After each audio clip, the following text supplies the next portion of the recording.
Greetings from Mount Vernon and welcome to Focus on Learning.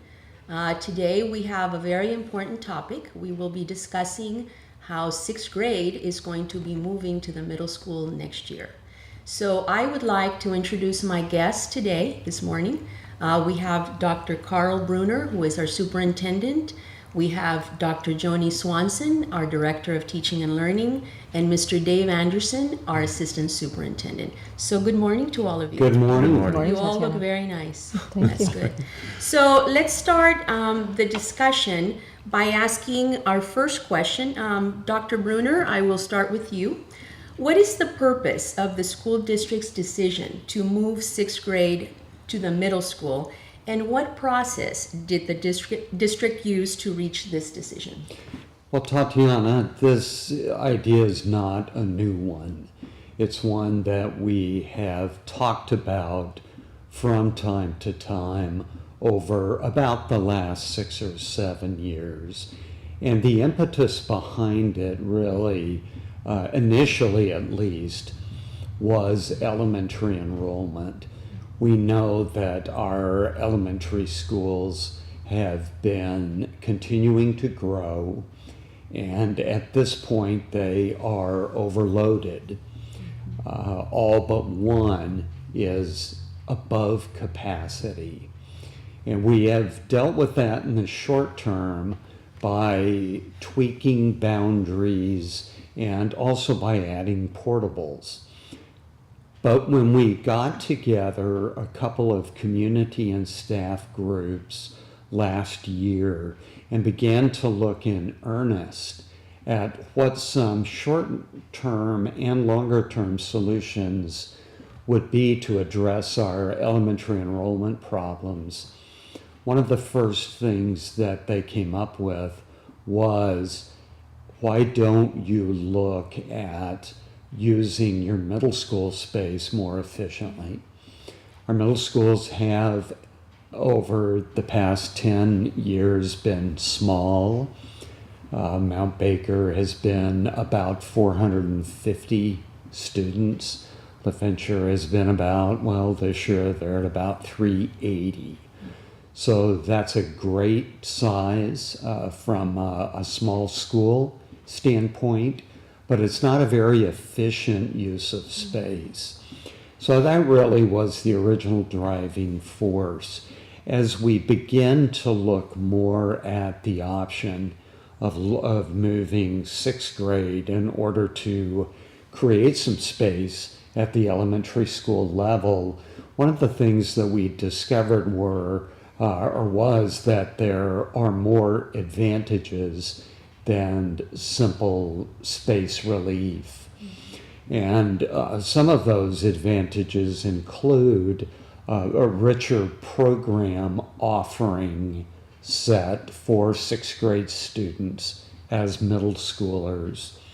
Certainly, as I indicated before, more efficient use of our middle school space, and also just when we look at what's happened nationally with our learning standards, we know that there is a shift now to what's being called Common Core state standards.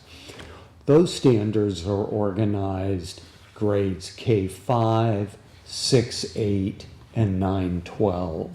And so when we thought about the most effective way to create a learning program, we were drawn to the 6-8 model. Though there are certainly other reasons as well, but those are some of the main sources of impetus behind our decision to move sixth grade. Very good, very good. So as we proceed with our discussion, I would like to ask Dr. Swanson first, and then Mr. Anderson. So there must be multiple details involved in this kind of change. How has the district gone about planning for this shift with all the details that we need to discuss? And there are a lot of details, and Mr. Anderson and I have been working with two different committees I've been working with the program committee, and he's been working with the logistic committee. So I'll talk first about what the program committee has done. We gathered together teachers, some parents, administrators in the district who are interested in this movement to the middle school, and met with them 3 or 4 times to not only look at what's happening nationally as far as middle school programs are, but also looking locally what we could find in the local area. So after we defined what those types of programs might look like, we went out and did some site visits. We actually went on 4 different visits to schools that were in our local area, and they were all different types of configurations so that we could get a variety of ideas to bring back. We brought back those ideas and we looked to see which attributes we really thought were very positive from what we saw and what we felt that our students really needed.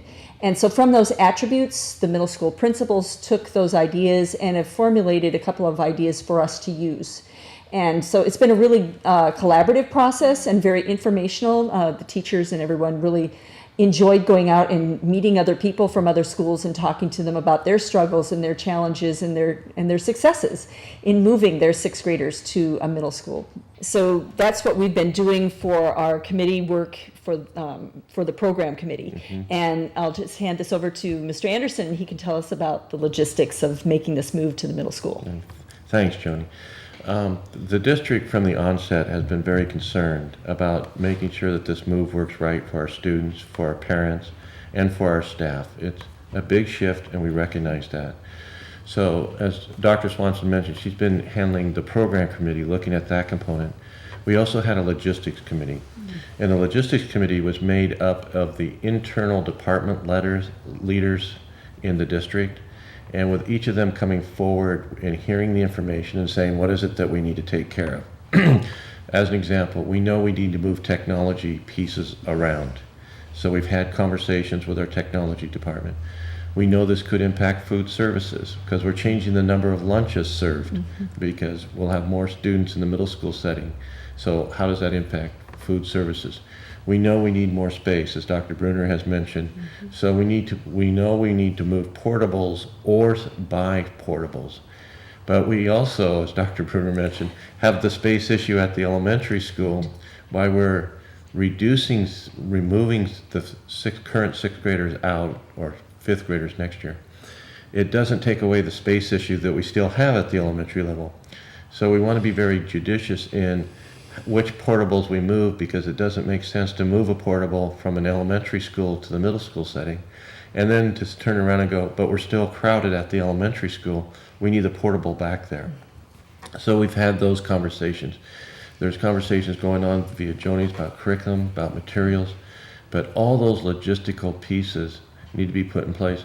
Probably the biggest concern that we hear internally is from our staff members. Where will I teach? What will my assignment be? And it's just not teaching, it's IAs, it's our instructional assistants, it's cooks, it's secretaries. In a simple mathematical formula, we are moving 1/7 of our students from one setting to a different setting. Theoretically, 1/7 of the resources would follow. But it's not a simple math formula. We're talking about people. You can't divide people up into 1/7. At least we hope we don't. But the goal is to make sure that it works right for our staff, it works right for students, and works right for parents. And then at the top of a priority list has been security. Let's make sure that our students, our staff is secure, it's safe. And so those conversations permeate through every conversation we have as we've been working on logistics. Well, we have a fantastic team. It seems like you've been thinking about all these situations along the way. Mr. Anderson, let me continue with you. What concerns have been expressed by parents, and how is the district working to alleviate those concerns? As I mentioned, safety has been one of the major concerns, and safety in different ways. When will my student be transported? What time will they have to get up? We're talking about a 6th grader going to a different setting. What type of security will be provided at the facility? Will there be additional security in place? Will my son and daughter be they're going to be mixed in with 8th graders. What are those 8th graders like? They're not terrible. Our 8th grade students are great students. Our 7th grade students are great students. But it's a different look. The look now that our community is used to is that when you become a 6th grader in our community, you're the top dog. In the new model, you're as a 6th grader, you're no longer the top dog. You're in the beginning stages of a middle school setting. So how do we give that sense of security to our students and to our parents to go, this is a great environment? And so, as I said, we are looking at the different security.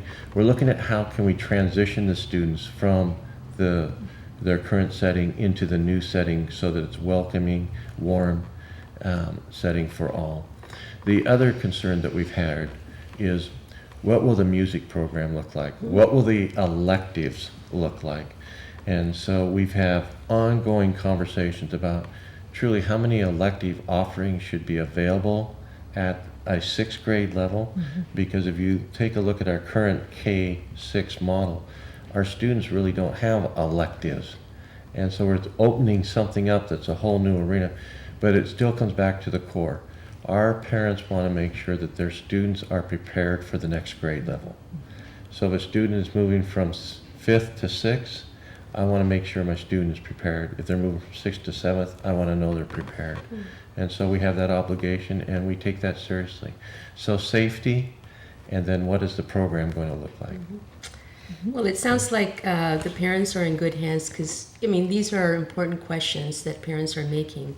So, and it seems like you have thought a lot of these reasons and had the discussions with parents. So, Dr. Swanson, a question for you. What is the plan for communicating the specific details back to the parents? Well, there's a plan right now on March 24th to have meetings at both LaVenture and at Mount Baker for parents to come and be able to understand more about what decisions have been made to this point, about program and logistics, and to be able to ask questions about the program and just be heard and be able to say things that they like or that they're concerned about with the information that we'll be giving. And so the administrative team is going to divide ourselves up and go to both of those buildings on that same evening. It'll be after school hours. What was the date again? The 24th of March. 24th of March. Okay. And a couple more questions that I think are important. Dr. Bruner, what effect will the change have on the size of elementary schools? We've talked a little bit about this, but specifically. And is it likely to lead to a change in elementary attendance boundaries? From all the information we currently have, again, it's going to reduce the enrollment pressure on our largest elementary schools significantly. So let me share some specifics with you. Madison Elementary is a school that's built for about 450. That's the core structure, what it was constructed for, capacity, from a capacity standpoint. When we move 6th grade, they currently are over 600. Somewhere around 620, 625.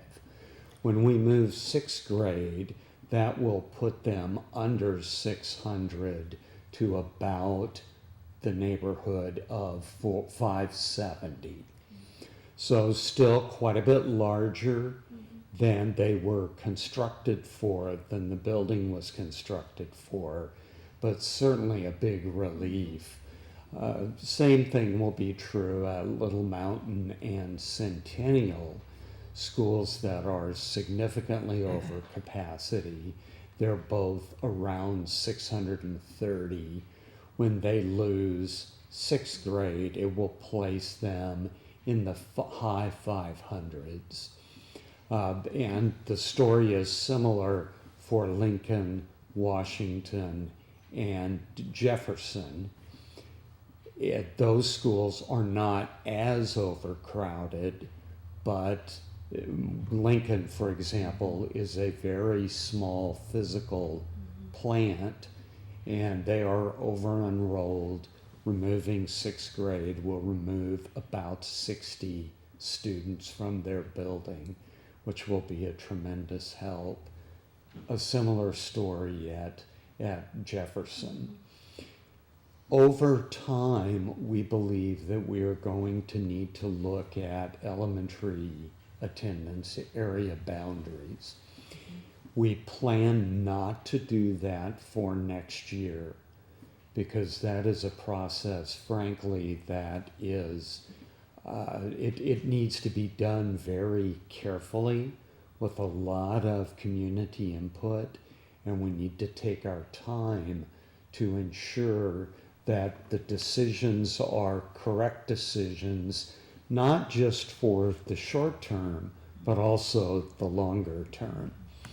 We know, for example, that we need to build another elementary school and also rebuild Madison. So our hope is that we will be able to take a bond issue to voters and request their approval sometime in spring of 2015, so about a year from now. If we shift boundaries too quickly, what will happen potentially is that then when new schools come online, we'd have to shift again. And we want to do everything we can to avoid serial disruptions. If we're going to upset the apple cart, let's upset it as few times as possible. Makes sense, makes sense. So, Dr. Swanson, I think you have the final question here. Where can parents go with specific questions on this process? Well, the easiest thing I could say is that they should call here to the district office and speak to someone in the superintendent's office that will be able to answer questions as best we can or get them in contact with the people who would have the answers for them. Dr. Swanson, thank you so much for giving us that response to our last question. We would like to thank the public for watching our show today. This has been a very important topic, the moving of sixth grade to the middle school next year. We hope that you have received enough information from our very elite panel, Dr. Carl Bruner, our superintendent, Dr. Joni Swanson, our director of teaching and learning, and Mr. Dave Anderson, our assistant superintendent. We would like to thank you and for watching Focus on Learning, and we say goodbye from Mount Vernon School District.